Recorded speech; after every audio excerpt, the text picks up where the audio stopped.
Alle, wie geht es euch? Das tönt schon ein wenig wacher. Es kann ja nicht sein, dass ich der Wachste am Morgen früh bin, oder? Wer von euch hatte eine stressige Woche? Ja, ich auch. Wer hatte Ferien? Ihr dürft euch schon getrauen, das zu sagen. Wer hat konstante Ferien, weil er pensioniert ist? Oh, ich beneide euch. Wer dachte sich letztens, ich brauche endlich mal Ferien? Ich auch. Und heute geht es fast darum, nicht wie man immer Ferien findet, sondern wie findet man Ruhe? Und vor allem auch, was sagt Gott eigentlich dazu? Und wir wollen miteinander einen Bibeltext lesen aus dem Hebräerbrief. Es ist nicht der einfachste Text. Also ich brauche die volle Konzentration. Sonst gelingt das nicht. Keine Angst, wenn du ein wenig verpasst, wir werden das noch zusammenfassen. Wir lesen aber miteinander aus Hebräer 4, wenn du eine Bibel dabei hast oder das auf deinem Handy nachschlagen willst. Wir werden immer wieder zu diesem Text zurückkehren. Hebräer 4, die Verse 1 bis 11. Hebräer 4, ab Vers 1. Deshalb müssen wir alles daran setzen, dass keiner von uns das Ziel verfehlt. Denn Gottes Zusage, uns seine Ruhe zu schenken, ist noch nicht erfüllt.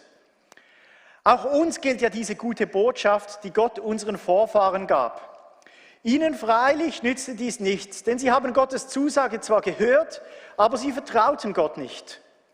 Doch wir, die wir ihm vertrauen, werden zu der Ruhe gelangen, die Gott versprochen hat.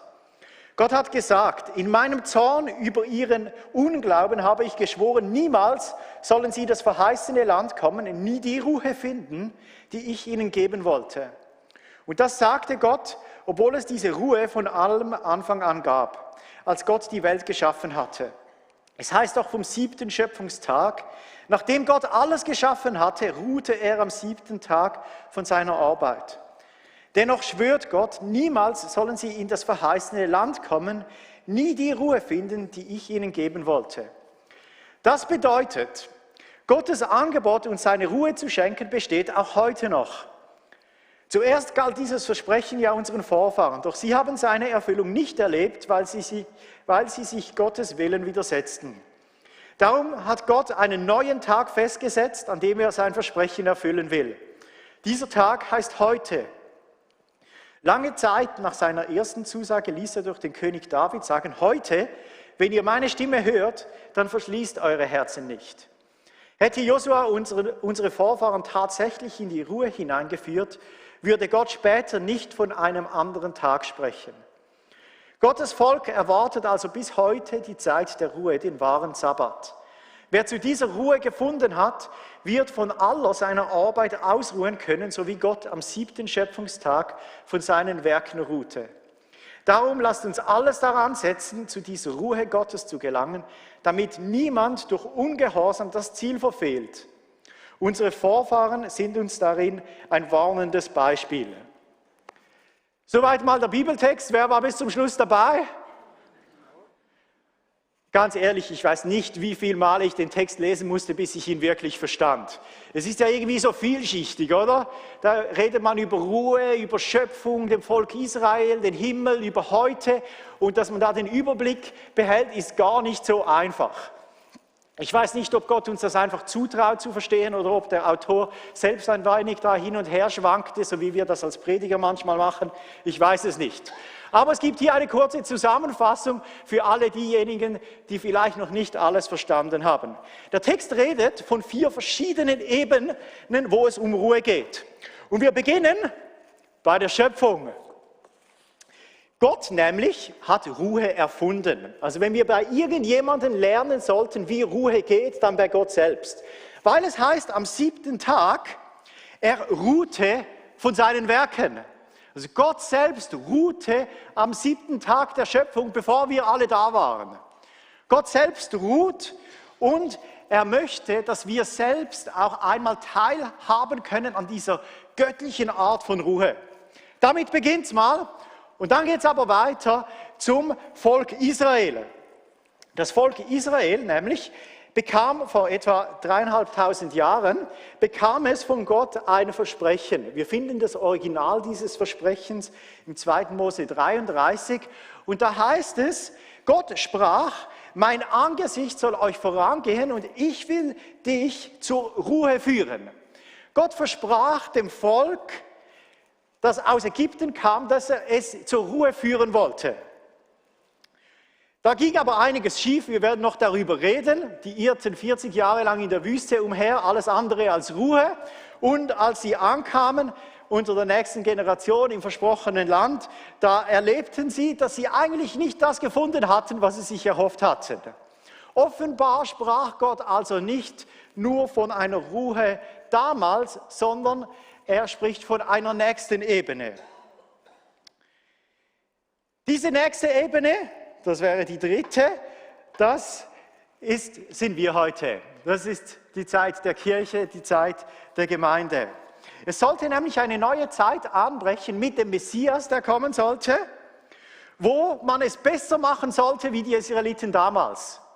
Wo man nicht ungehorsam, nicht auf das hören sollte, was Gott will, sondern seinem Versprechen Glauben schenken würde. In Vers 7 finden wir das, da heißt es, darum hat Gott einen neuen Tag festgesetzt, an dem er sein Versprechen erfüllen will. Dieser Tag heißt heute. Jesus, oder auf Hebräisch Jeschua, sollte es also besser machen wie Josua damals. Er sollte sein Volk wirklich zu der versprochenen Ruhe führen. Wir kennen eine Art von Ruhe, die man damals im Volk Israel nicht kannte, aber wir sind noch nicht am Ziel.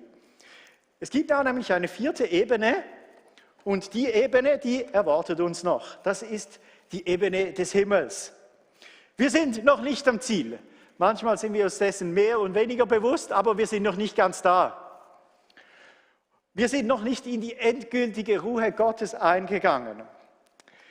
Das heißt in Vers 7, Gottes Volk, und damit ist das Volk Israel, aber auch wir gemeint, erwartet also bis heute die Zeit der Ruhe, den wahren Sabbat.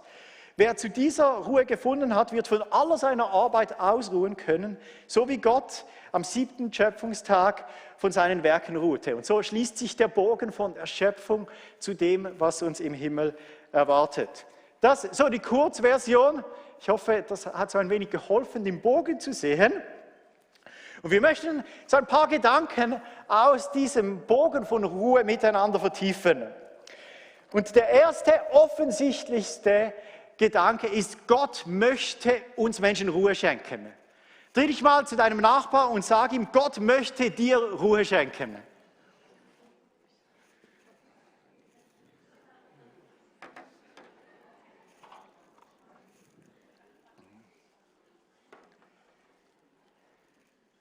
Ich habe da 3 Gläser mitgebracht. Die Bibel beschreibt uns ja, dass wir einen Körper haben, wir haben eine Seele, wir haben unseren Geist. Wir bestehen ja nicht nur aus so einem Körperding, sondern da gibt es noch viel mehr. Und Gott möchte uns als ganze Person Ruhe schenken. Er möchte unserem Körper Ruhe schenken. Wir wissen, da gibt es ganz viel, das unseren Körper schlaucht, das uns Energie kostet. Wir merken immer wieder, wir sind ziemlich zerbrechlich, oder? Auch wenn wir das gerne anders hätten, aber unser Körper, er braucht Energie, er muss immer wieder aufgetankt werden. Ich tanke da mal auf. Für mich funktioniert das, wenn ich in die Berge gehe, auf eine gute Skitour, die Sonne genieße, mit Freunden zusammen bin, dann füllt sich mein Tank. Bei dir ist das vielleicht was anderes, aber unser Körper muss immer wieder aufgetankt werden. Ich habe an Neujahr ja meine Schulter verletzt und dann plötzlich merkst du, oh, ich bin doch nicht so stark, wie ich dachte.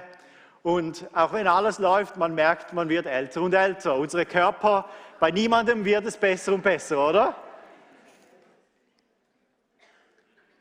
Da gibt es aber nicht nur unseren Körper, sondern da gibt es auch unsere Seele. Und die wird auch immer wieder geschlaucht. Vielleicht Beziehungen, die wir als anstrengend empfinden. Oder, ich sage es nicht laut, aber die Kinder zu Hause, oder? Es kann auch anstrengend sein. Es gibt, da ist man vielleicht herausgefordert durch einen Streit, der dich emotional belastet. Und dein Tank, bevor du es merkst, ist ziemlich leer. Und Gott möchte aber auch, dass wir seelisch Ruhe finden, dass wir aufgetankt sind.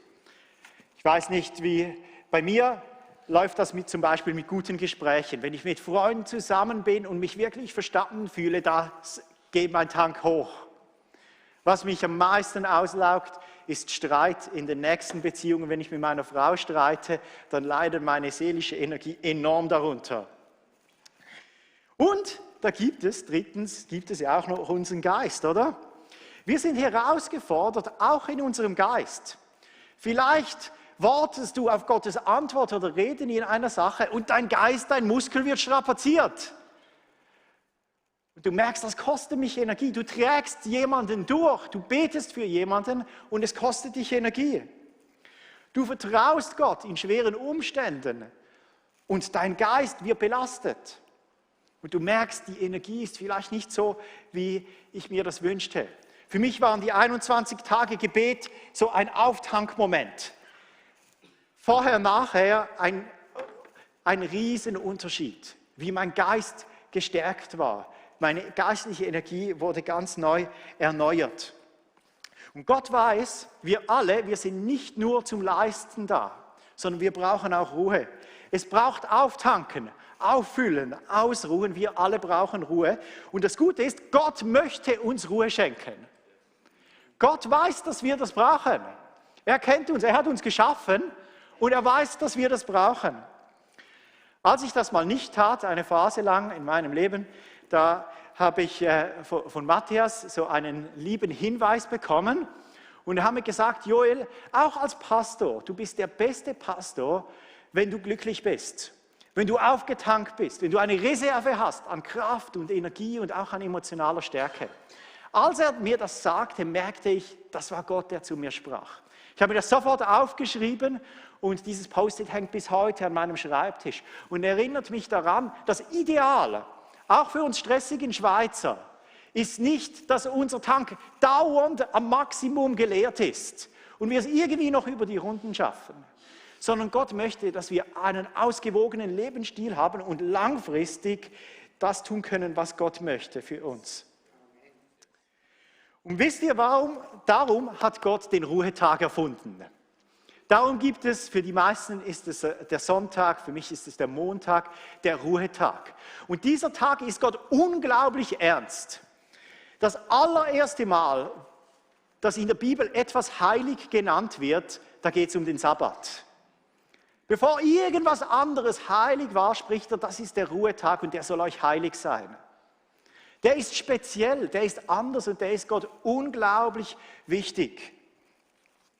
Ich glaube, der Sabbat ist so wie ein Abbild oder ein Vorbild für die Ruhe, die uns dann mal im Himmel erwarten wird.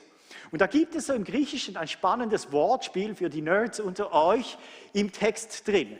Da heißt es nämlich, Gottes Volk erwartet bis heute die Zeit der Ruhe, den wahren Sabbat. Und eigentlich steht da im Griechischen Sabbatismus, das ist so wie die Steigerungsform vom Sabbat. Also sozusagen der echte, wahre, der Sabbat, oder?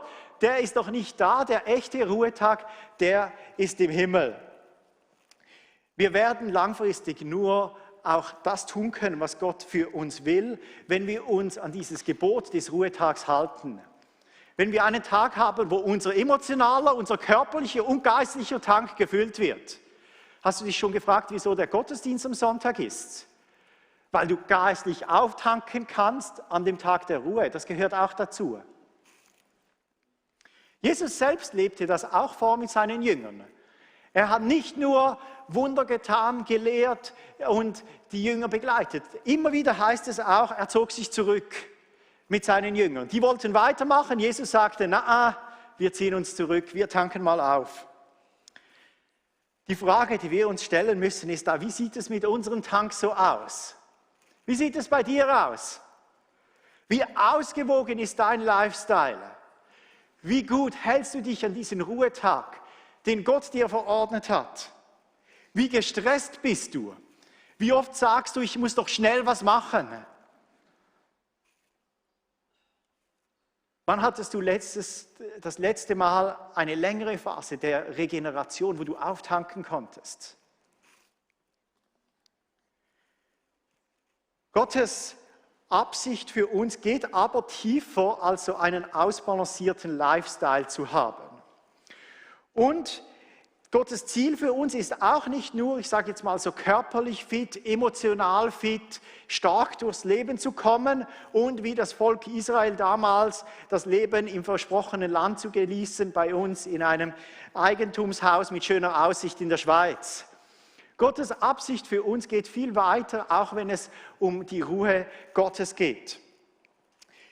Mit anderen Worten, der Bibeltext sagt, wir sind da noch nicht am Ziel. Das große Ziel ist noch nicht erreicht. Und der Bibeltext gibt uns eine krasse Warnung. Es kommt dreimal im Text vor. Im ersten Vers heißt es, wir müssen alles daran setzen, dass keiner von uns das Ziel verfehlt. Denn Gottes Zusage, uns seine Ruhe zu schenken, ist noch nicht erfüllt. Wir müssen also vom Volk Israel einiges lernen. Die haben nämlich durch Ungehorsam das Ziel verfehlt, das Gott eigentlich für sie hatte. Und das heißt für uns auch, wir können in unserem Leben das Ziel verpassen, wenn wir uns nicht an die Worte Gottes halten. Oder positiv formuliert, Ruhe kommt durch Gehorsam gegenüber Gottes Reden. Das ist ein sehr spannender Gedanke, den ich mit euch vertiefen möchte. Es gibt einen Zusammenhang zwischen dem, wie wir auf Gottes Wort reagieren und ob wir Ruhe haben oder nicht in unserem Leben. Das ist ein Gedanke, den du in der endlosen Literatur zu ausgewogenem Lifestyle fast nie findest. Aber er ist wahr. Und um das zu verstehen, müssen wir da beim Volk Israel ein wenig tiefer graben. Stellen wir uns das vor. Wenn du das mal nachlesen möchtest, in der nächsten Woche, im 2. Mose 17, ist die ganze Story da drin. Ich gebe euch eine Kurzversion. Das Volk Gottes hatte in Ägypten erlebt, wie der Pharao nicht auf Gott gehört hatte. Das ganze Volk mit 10 Plagen brutal geplagt wurde. Gott setzte sich aber durch und das Volk wurde aus der Gefangenschaft befreit. Gottes Ziel war ein schönes, ein fruchtbares Land für sein Volk, wo sie zur Ruhe kommen sollten. Da kamen sie in die Wüste und was passiert in der Wüste? Da gibt es kein Wasser. Früher oder später findest du kein Wasser mehr für ein ganzes Volk und sie hatten Durst. Und was passierte? Das Volk begann am Versprechen Gottes zu zweifeln. Es heißt im 2. Mose 17, sie zweifelten sogar, ob Gott noch bei ihnen ist. Und sie taten denselben Fehler, den der Pharao getan hatte. Sie hörten nicht auf das, was Gott ihnen gesagt hatte. Oder in den Worten des Briefes, den wir gelesen haben, im Vers 2, sie haben Gottes Zusage zwar gehört, aber sie vertrauten Gott nicht. Sie widersetzten sich Gottes Willen. Wir denken, ja damals, ich hätte das anders getan. Aber ich glaube nicht so ganz. Ich habe da ein paar Schilder mitgebracht und das sind typische Antworten darauf, wie wir reagieren, wenn wir Gottes Wort lesen und uns etwas ein wenig zweifelhaft vorkommt. Da gibt es das Schild, wir würden sagen, das sehe ich anders. Das ist die zeitgemäße Antwort. Die Bibel sagt das zwar, aber ich sehe das ein bisschen anders. Im Kern ist es zu sagen, ich glaube mehr dem, was ich für richtig halte, wie dem, was Gott sagt. Tönt natürlich ein wenig schöner so, aber im Kern ist es genau dasselbe, wie das Volk Israel getan hat. Dann gibt es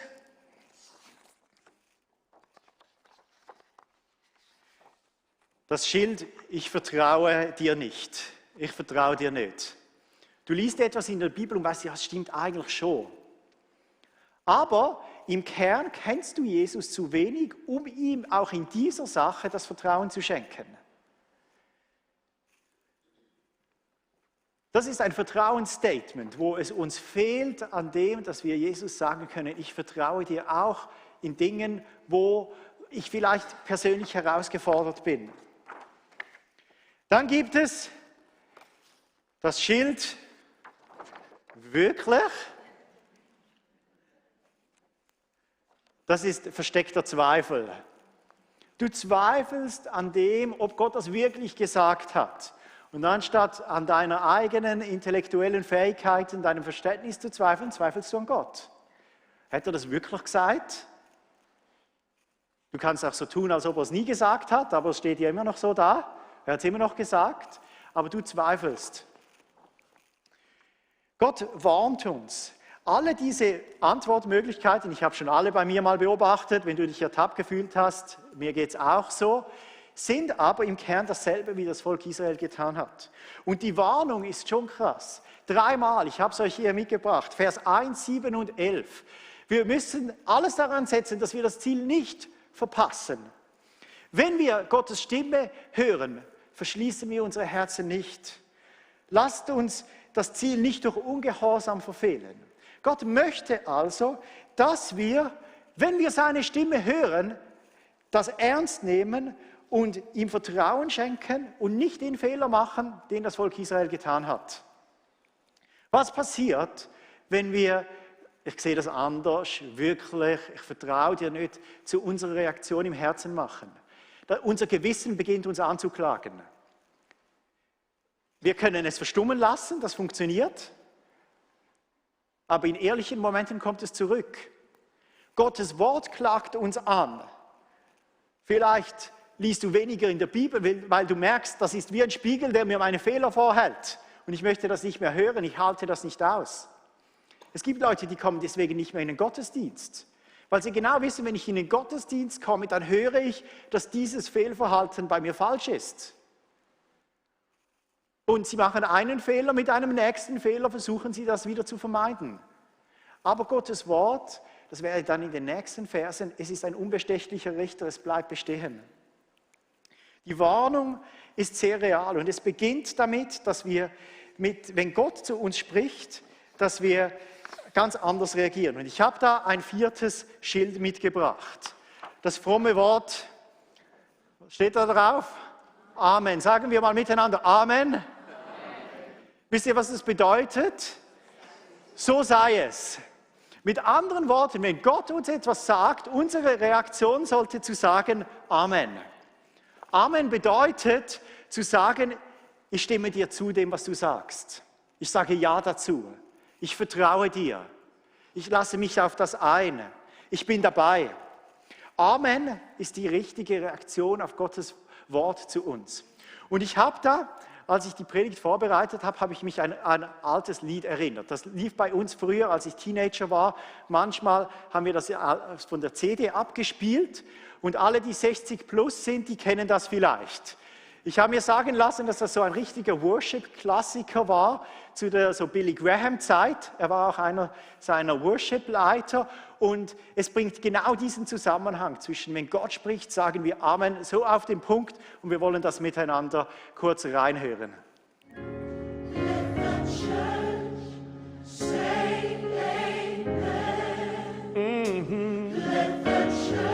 Everybody say amen. God has spoken. So let the church say amen. Yeah. Can I get a witness? Let the church say amen. To what his plans are. Let the church to what his word says. God has spoken. Let the church say amen. Amen. Ooh, yeah, yeah. Es war ein englischer Text. Wenn Gott spricht, dann lasst die Kirche Amen sagen. Für mich eine wunderbare, positive Statement, welches genau die Message unseres Bibeltexts rüberbringt. Wenn wir ihm vertrauen, wenn wir Amen sagen, dann werden wir zu der Ruhe kommen, die Gott uns versprochen hat. Es gibt diesen Zusammenhang zwischen Ruhe finden und dem tun, was Gott uns sagt. Ich mag mich gut erinnern, vor einigen Jahren, da habe ich gemerkt, wie Gott zu mir gesprochen hat, dass ich einen größeren Geldbetrag, den ich eigentlich für ein Auto sparen sollte, einer Missionarsfamilie schenken sollte. Und als er zu mir sprach, da wurde mein Herz nicht ruhig, sondern unruhig, weil ich schon das Auto vor Augen hatte und diesen Traum zerplatzen sah. Und es war eine innerliche Spannung. Was sage ich, wenn Gott mir etwas sagt, das mir schwerfällt? Und ich brauchte da etwa 2, 3 Tage, um ein Ja dazu zu finden. Und wisst ihr, was passiert ist in dem Moment, wo ich Ja sagte? Es kam eine unglaubliche Ruhe in mein Herz. Und ich hatte das so nicht erwartet. Und du wirst das auch erleben. Wenn du Ja sagst zu dem, was Gott von dir willst, dann wirst du eine Ruhe erleben, die du sonst nicht kennst. Wenn du eine andere Ausrede hast, dann wirst du da wie nicht durchdringen. Ich möchte dich fragen, wie reagierst du, wenn du etwas liest in der Bibel, das dir nicht passt?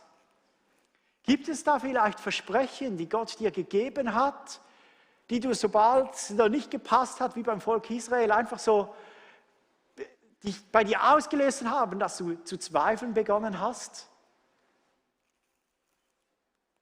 Ist die Bibel für dich so ein Buch wie jedes andere, bei dem du auch eine andere Meinung haben kannst? Oder bist du dir bewusst, dass Gott zu dir spricht, wenn du darin liest? Ich glaube, dass Gott heute einigen von uns etwas wieder hervorbringen will, das wir vergessen haben, das wir vielleicht verdrängt haben, etwas, das er zu uns gesprochen hat, vielleicht vor Jahren. Und das ist unter den Teppich gewischt, aber Gott möchte das wieder hervorbringen. Und wir sagen, sag doch Ja dazu. Ich möchte mit euch auch über das reden, vielleicht die wichtigste Frage heute Morgen. Wie reagierst du auf Jesus? In Hebräer 1, Vers 1, zu Beginn hieß es unseres Briefes, in der Vergangenheit Gott immer wieder auf vielfältige Art zu unseren Vorfahren gesprochen. Doch jetzt, in unserer Zeit, hat er durch seinen Sohn zu uns gesprochen. Es gibt also auch einen Zusammenhang zwischen wie wir auf Jesus reagieren und ob wir Ruhe finden. Weil Gott spricht durch Jesus zu uns. Und vielleicht hast du vorher zugehört und Körper und Seele, da dachtest du, ja, okay, das kenne ich, aber Geist, was ist der Geist? Geist, das tönt ein wenig spooky. Was ist der Geist? Und vielleicht kannst du dir das so vorstellen. Unser Geist ist so wie unsere Handyantenne in den Himmel. Die kann abgestellt sein und dann vernimmst du nichts. Oder die kann angeschaltet und aufgeladen und auf Empfang sein. Und wenn Gott zu dir spricht, dann hast du eine Connection zum Himmel. Und wenn du Gott nicht kennst, dann ist deine Handyantenne nicht angeschaltet. Du sagst dir, mein Geist, der ist ziemlich leer, da ist nichts drin. Oder vielleicht noch schlimmer. Du sagst dir, okay, keine Ahnung, was da alles drin ist, aber bei mir, da sieht es eher so aus. Also ich bei Gott, da ist ganz viel Dreck dabei. Da gibt es ganz viel, das passt nicht. Dinge, die ich getan habe, für die schäme ich mich. Zwischen mir und Gott, da steht einiges dazwischen. Und wenn du das so fühlst, dann hast du recht. Und was Gott möchte, ist, er möchte dein Glas, möchte er austauschen. Und schau, das ist genau das, was Jesus getan hat, als er am Kreuz gestorben ist. Jesus hat deine Schuld, deinen Dreck auf sich genommen. Er hat deine Schuld beglichen vor Gott. Er hat deine Sünde getragen. Er hat dieses dreckige Wasser getrunken. Er hat es ausgehalten. Wir haben das vorher im Abendmahl gefeiert. Und was er dir schenkt, ist ein neues, frisches, leeres Glas. Das heißt noch nicht, dass du und Gott beste Freunde sind, aber du hast die Möglichkeit, eine Beziehung mit ihm aufzubauen. Du hast eine Möglichkeit, zu ihm zu kommen. Du und Gott, ihr seid versöhnt. Wenn Gott dich anschaut, findet er keinen Dreck mehr, sondern er sieht, dass du neu geworden bist. Und das Ganze beginnt, dieser Tausch beginnt, wenn du Ja sagst zu Jesus, wenn du Amen sagst zu ihm, wenn du Ja sagst zu diesem Angebot, das er dir macht. Jesus hat gesagt in Johannes 14, Vers 27, was ich euch gebe, ist meinen Frieden. Einen Frieden, den diese Welt nicht geben kann. Lasst euch durch nichts in eurem Glauben erschüttern und lasst euch nicht ermutigen. Schau, bei Jesus findest du das, was du sonst auf der Welt nirgendwo finden kannst. Deine Seele auftanken, deinen Körper regenerieren, das kannst du auf viele Arten. Aber du kannst dennoch unglücklich sein. Du kannst alles haben. Fit sein, Familie haben, ein Eigentumshaus haben mit der schönsten Aussicht, reich sein, berühmt sein und trotzdem innerlich ganz leer. Und wenn du das bei dir spürst, was du brauchst, ist Jesus.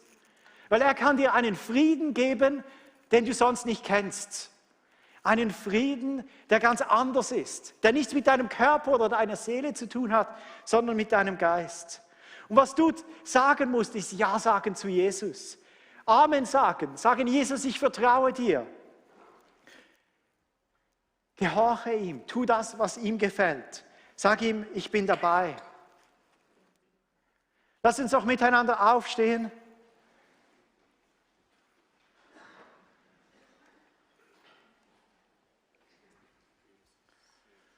Und wir möchten miteinander, alle, die das wollen, das tun, was wir im Lied gehört haben. Wenn Gott zu uns spricht, wollen wir Ja sagen. Wir wollen Amen sagen.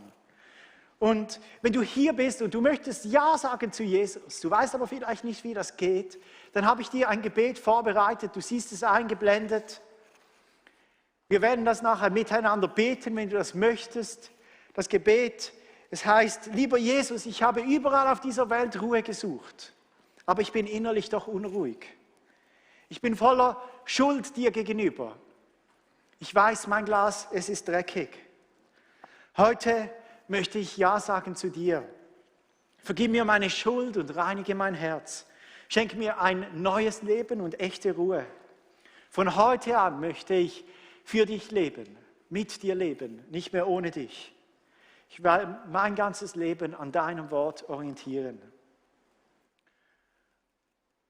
Wenn du in einem Inneren spürst, das ist der Schritt, den ich heute tun sollte, dann lade ich dich ein, mit mir dieses Gebet zu sprechen.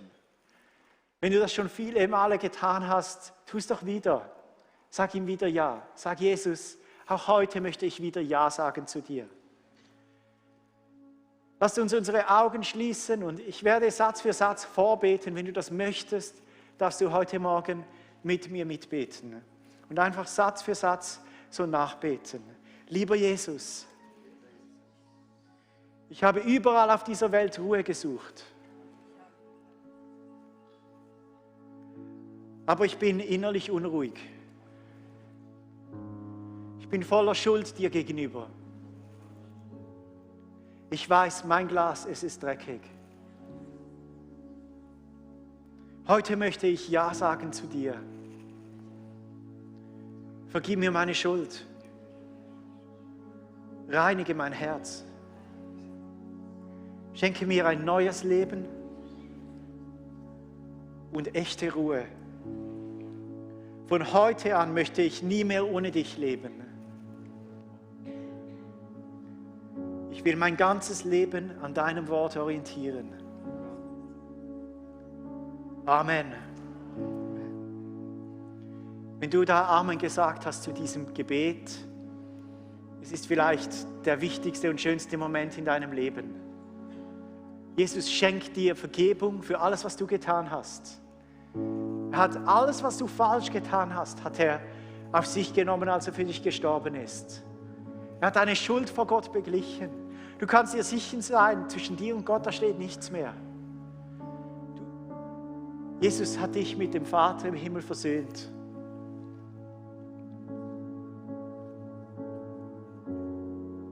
Vielleicht gibt es etwas, das du einfach Gott noch sagen möchtest. Wir gehen in eine Zeit des Gebets miteinander. Und ich empfinde auch in meinem Innern, dass viele heute hier sind, die Ja sagen sollten zu einer bestimmten zu einer bestimmten Sache, zu der dich Gott auffordert.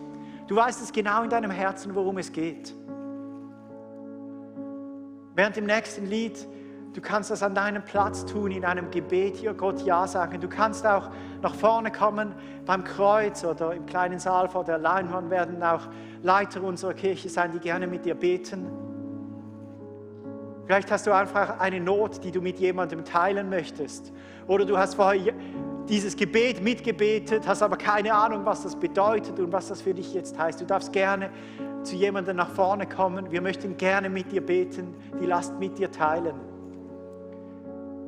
Lasst uns diesen Gottesdienst nicht vorbeigehen lassen, ohne dass du Amen gesagt hast zu dem, was Gott zu dir heute gesprochen hat.